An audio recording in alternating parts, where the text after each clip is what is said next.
আমার কালো মেয়ে পালিয়ে বেড়ায়, কে দেবে তাই ধরে। স্বরচিত গানে কালীর চঞ্চলা রূপ ফুটিয়ে তুলেছিলেন কাজী নজরুল ইসলাম। বাংলায় কালী ঘরের দেবী, তাই সেই চঞ্চলা মেয়েকে ভক্তিরূপী শিকল দিয়ে নিজের কাছে বেঁধে রাখতে চান ভক্তরা। এই কালী চেতলা বাজারের ডাকাত কালীবাড়ি মন্দিরের দেবী।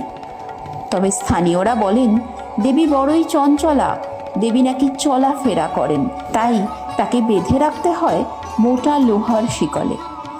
মন্দিরে অতিকায় এই দেবী উগ্রচণ্ডা রূপে অসুর মুণ্ডের ওপর শিবসহ অবস্থান করছেন।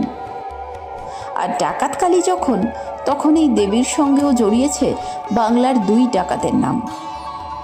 লোকশ্রুতি, সারদা দেবীকে এখানে এনেই বন্দি করে রেখেছিল নীলু ভুলু নামে দুই ডাকাত। পরে সারদা দেবীর মধ্যে কালীর রূপ দেখলে অভিভূত হয়ে তাকে ছেড়ে দেন ডাকাতরা।